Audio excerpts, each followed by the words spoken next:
A'udzubillahi minasyaitonirrajim. Bismillahirrahmanirrahim. Rabbi a'udzubika min hamazati syayatin wa a'udzubika yahdurun. Rabbi shrah sadri wa yassir li amri wahlul 'uqdatam min lisani yafqahu qawli. Amma ba'du. Salam sehat, salam sejahtera untuk kita semuanya. Pada administrasi umum kali ini kita akan membahas tentang bentuk struktur organisasi, yaitu pada pertemuan keempat. Pengertian organisasi secara etimologi, istilah organisasi ini berasal dari bahasa Yunani yang berarti organon, dalam bahasa Latin organum.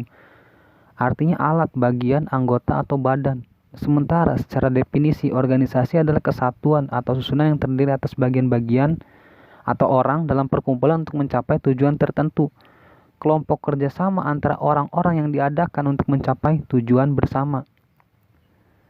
Dalam kamus administrasi dinyatakan bahwa organisasi adalah suatu usaha kerjasama dari sekelompok orang untuk mencapai tujuan tertentu. Organisasi memiliki ciri-ciri, di antaranya terdiri atas sekelompok orang, 2 orang atau lebih, terdapat kerjasama yang berlangsung di dalamnya, dan memiliki tujuan yang akan dicapai bersama. Ada 5 fakta yang terdapat dan berlangsung dalam organisasi perkantoran. Pertama, setiap organisasi perkantoran pasti mencakup sumber daya manusia yang terlibat dalam interaksi sosial, baik disebabkan oleh struktur formal maupun informal. Interaksi dalam sistem sosial tersebut tersusun dalam sebuah struktur yang menjamin perintah dan laporan, baik yang berhubungan dengan arus pekerjaan maupun arus informasi. Sebagai suatu sistem terbuka, setiap organisasi perkantoran mempunyai hubungan timbal balik, baik dalam organisasi internal maupun eksternal. Setiap orang dan dalam organisasi perkantoran memiliki tujuan individu yang menjadi alasan dari tindakannya. Dan yang kelima, interaksi sosial yang terjadi dalam manajemen perkantoran juga dapat membantu pencapaian tujuan bersama. Berdasarkan 5 fakta di atas atau 5 faktor tersebut, dapat dikemukakan bahwa organisasi perkantoran adalah suatu proses interaksi antara orang-orang di dalam kantor untuk mencapai tujuan kantor. Organisasi perkantoran suatu rangka dasar yang menjadi tempat orang-orang melangsungkan kegiatannya untuk menerima, menyimpan, mengolah, menyajikan informasi, dan merawat aset perusahaan.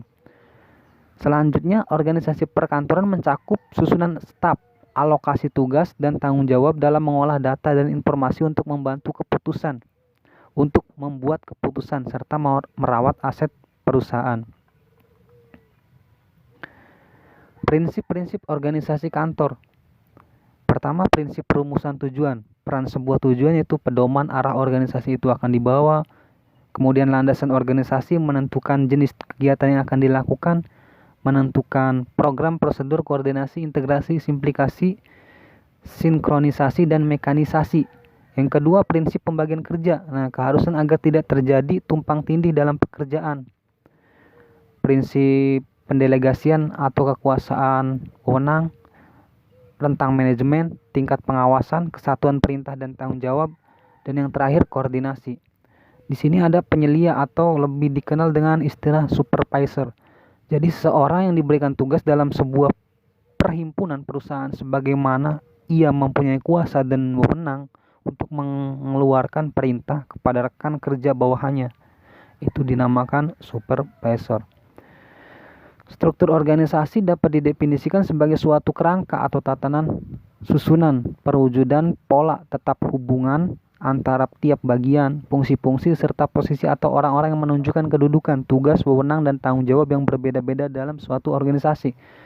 Fungsi atau kegunaan struktur dalam sebuah organisasi antara lain: pertama, menjelaskan kedudukan seorang dalam struktur organisasi. Yang kedua, menguraikan pembagian kerja. Yang ketiga, menunjukkan hubungan antar bagian atau posisi. Yang keempat, memberikan gambaran tanggung jawab setiap anggota.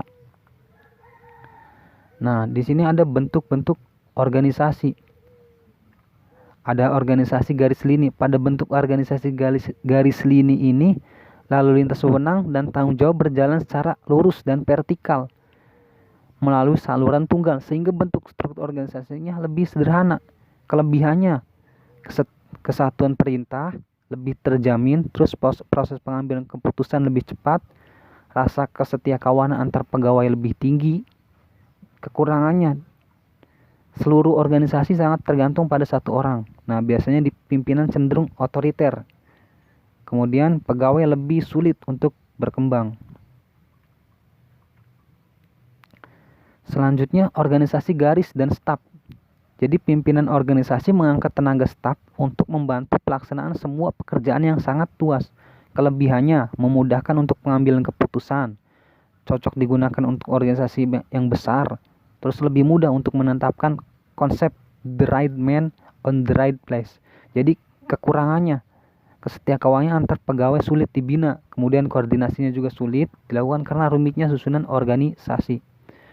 Nah, di sini ada organisasi fungsional. Jadi seorang pemimpin tidak mempunyai bawahan yang jelas karena setiap pimpinan berwenang memberikan perintah kepada setiap bawahan jika ada hubungannya dengan fungsi pimpinan tersebut.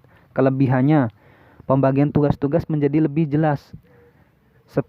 Kemudian spesialisasi pegawai lebih dapat dikembangkan.